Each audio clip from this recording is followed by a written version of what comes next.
Purchase price of this house was $96,000. I hope to sell it for about $285,000 when I'm done, and I have a $50,000 budget. It's currently a 2-bedroom, 1-bath. I'm going to convert it to a 3-bedroom, 2-bath, but I'm not going to add any additional square footage. I'm basically going to turn a room into a bedroom and a pantry into a bathroom and just kind of work within my existing square footage. I borrowed $130,000 from the main lender. I was to pay him back $145,000 for the $130,000 and then plus some interest payments. So I drew the plans up myself. The house is already approved for 3-bedroom and 2-bath, and that's why I'm able to start on the first day that I close. Because technically speaking, you have to have permits to even start doing anything to the house, which I've already done. I have to go pay for them still this morning, but they are ready. And what I should have done, but I got a partner on this project, is I want to order the windows before we started, because I could have put those in right away too. The windows take 7 to 10 days to come in, but he didn't want to spend any money before we close, which is fine. But if you think you're going to close, you can order your windows, get your plans and stuff ready, do as much pre-work that you can, kind of get a plan, bring your crew over here, make sure all your subs are hired, and that way you can kind of roll with it, you know, then you don't waste any time. Cuando terminarlo con todo, ya tiraste toda la moldura y algo. Okay. Pero es más importante por todo es para quitar los puertas y la moldura y los ventanas porque necesito ordenar los ventanas hoy. Okay. Usually my goal is to get any house done in 30 days because for me it's very important after years of experience that you buy and sell in the same market. You don't want to buy and market and sell in another. And you could benefit, but it's not worth the risk. So about 3 to 6 months, you're basically got the same market for the most part. So if you take, because typically you'll finish it in a month, it'll take a month to sell, it'll take a month to get in contract, and hopefully it'll close escrow within the 2 months. So it's very important to get your construction done because you got a lot of other steps involved in selling it. The only thing we were able to salvage from the house was the built-in bench and the built-in china hutch. So we tore all the roof off down to the framing, and we tore all the plaster out, all the trim out, all the everything out. And got it down to the studs. Demoed the entire house out.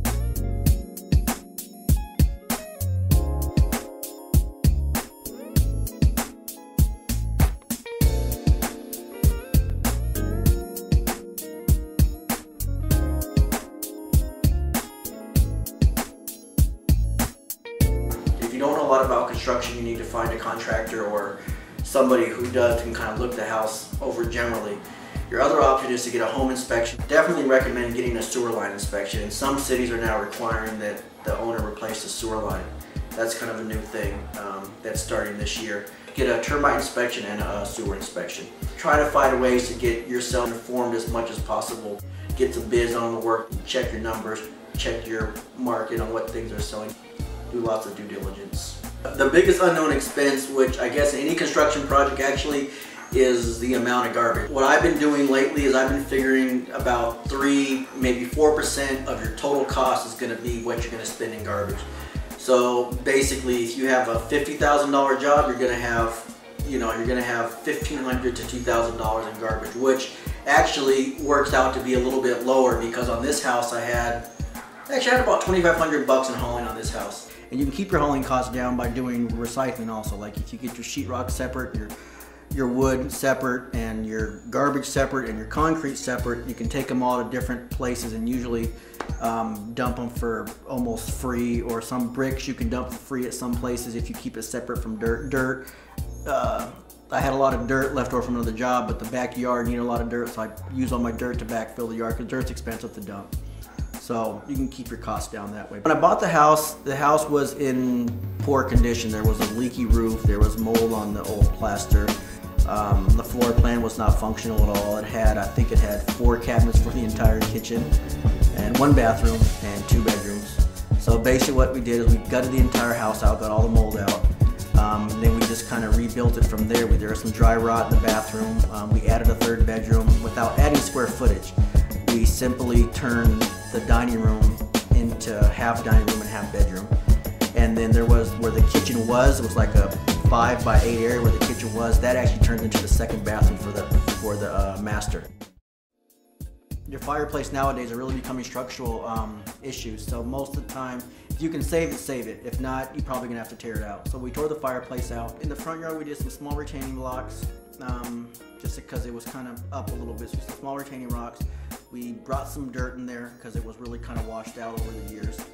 And then we just put some plants and some wood chips. We redid the driveway, and then we re-stuccoed the interior walls of the driveway just to kind of make it look clean. What we did outside the house is we patched in a lot of the brown shingles because we downsized some of the windows.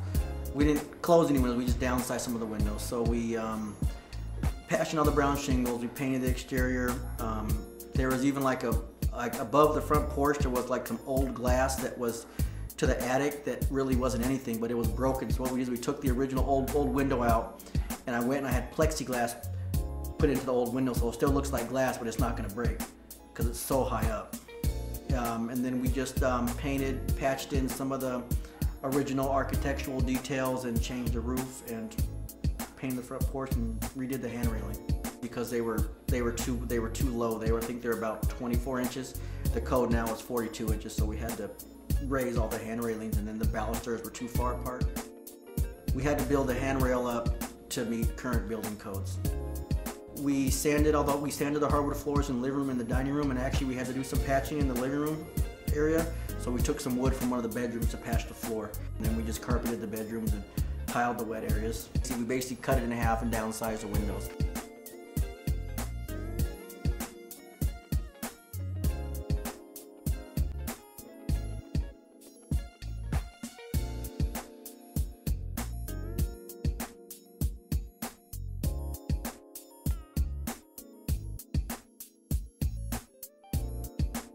Well, the one bathroom was all brand new. Actually I kept the original bathtub, and one of the bathrooms had it painted. Tiled the master shower, I tiled the shower stall, tiled the floor, new vanity, new toilet. I only tiled the master bathroom as far as the shower stall goes because it's time, it's money. The other bathroom, I got like a one-piece fiberglass unit. You put it in, you put your fixture in, you sheetrock around it, and you're done. I actually got that at a discount because it was dinged up a little bit. Some of the fiberglass is broken, so when my guy came to paint the other bathtub, he fixed the chips in that bathtub, so I saved maybe 30 or 40 bucks. I stuck with the inside of the garage, the foundation walls, because it looked inconsistent with different levels of concrete. I think there was a couple small cracks, and I didn't want to freak out any buyers, so we stuck with the whole interior of the garage, the whole foundation area of the garage, because you could see it's visual. You know, you look in there, you see this nice clean stucco garage as far as the foundation goes. It just kind of gives a visual, as opposed to seeing a crack here and a different level of concrete here. You know, it just kind of makes the buyer feel better. Okay, well in this house I got 4 signatures. I got my name on the driveway. Whenever I do concrete, I put my little J. Dawson in the date. I do that in every single house. It's actually good luck because I did that in one house that I didn't do it in. I lost a ton of money on that house. So that's like a must. I try and leave as many of the original details as possible. Like in this house, I left the built-in bench and the built-in china hutch.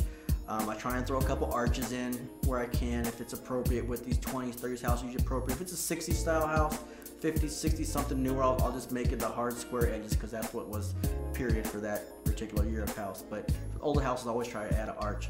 And the last thing I do is I always add like a 6 to 8 inch backsplash in the kitchen, which is different because most people just go with a 4-inch backsplash or all the way up to the wall, and I like to do like something in the middle. As far as the framing and construction, I was able to use some of the lumber that we tore out from other areas. I use a lot of that. The windows, I actually saved a bunch of money on those because I went to Home Depot and I guess somebody ordered a bunch of windows and they were the wrong size, but they actually fit this house for the most part. We were reframing anyway, so I got all the windows from Home Depot salvaged.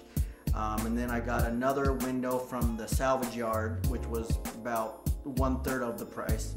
And then I had to buy 2 windows. So I did save money on the windows. I bought a salvage front door. This house, the market changed a lot in December with the tax credit being gone. So there were less buyers, still a lot of inventory, but so basically I had a lot of competition for this particular house. People liked the house, but the neighborhood, it killed me over here. A lot of functional obsolescence, which is stuff that's functional, but it causes, it can be an issue for your house. Like, for instance, I have an apartment building, which is 2 doors up. I have a busy street, which is about a block away. And the house across the street, though a lot of the houses look pretty raggedy across the street, and that kind of makes the neighborhood look worse than it actually is. I had a house over at 90th and Bancroft, which in my opinion is a much more inferior neighborhood than this house. But that house sold in 2 weeks because basically the buyers knew what they were buying. They knew where they were buying. They know what to expect of the neighborhood. This house, on the other hand, is kind of in the middle of being kind of lower end, not quite middle. It's kind of too much in the middle, and buyers weren't really sure what they were buying. I think that hurt me also on the sale. Within about 35 days of getting the house done, the construction went really well. I put it on the market, had an offer within the first week. The buyer canceled, put it back on the market, had another offer on it, and they canceled. And then I put it back on the market, and it didn't sell for about 60 days, and I kept dropping the price, and finally I just decided to go ahead and rent the house out. It actually was the same situation both times. The daughter, who was an adult, she liked the house, and then the parents came and, oh, the neighborhood's terrible, we don't want you living here, and they bought other place. Well, it just typically, I renovate homes in urban neighborhoods because my cost basis is lower. That's pretty much the reason why. And also, when these houses get done, the people who are buying them, they seem to really appreciate them more than somebody who's buying in the next stage up. They're kind of expecting that to be a nicer house, but somebody buys a house like this in an urban neighborhood, they're really getting a deal, and they're getting a good house, and they're happy to get something basically new, The neighborhood in itself is actually a good family-oriented neighborhood. There's families on either side. There's an elementary school about a block down. I think a public transportation close by, shopping. It's in a great location, close to both major freeways. But, and it's a mixed neighborhood. There's all races living here, and pretty much it. Typically, investors get paid within 120 days, but that's not always the case. There can be permit issues, there can be construction issues, there can be 1,000,001 issues. But typically, I try and pay them back within 120 days. They always get paid back within 6. And they usually make 10 to 15% on it. When you add how much their points are and their interest and everything else, they typically make about 10 to 15% on their investment. Sometimes a little bit more, but typically that's about 6 months. You make 15% on your dollar, you keep moving. Basically, how I got the money for this house, I purchased a house for $96,000. I had a partner and I had a lender. The lender loaned me $130,000. He was to be paid back upon sale $145,000, and then in the interim he was getting 9% interest based on his $145,000. The house didn't sell, so he still is owed $145,000, but we're still making him payments at $1,100 a month. So he's making about $12,000, $13,000 a year roughly, and the house is being rented for $1,800 a month. So it's about a $700 a month positive cash flow. You take taxes, you take insurance. It's about $500 a month positive cash flow. I get half and my partner gets half. My partner put up $30,000 to cover the other half of because the construction on this was, we had a $50,000 construction budget on this house. I think we went a little bit over, so I had to cover the difference. Hopefully in a couple years the market will pick back up and we'll be able to resell the house and turn a profit.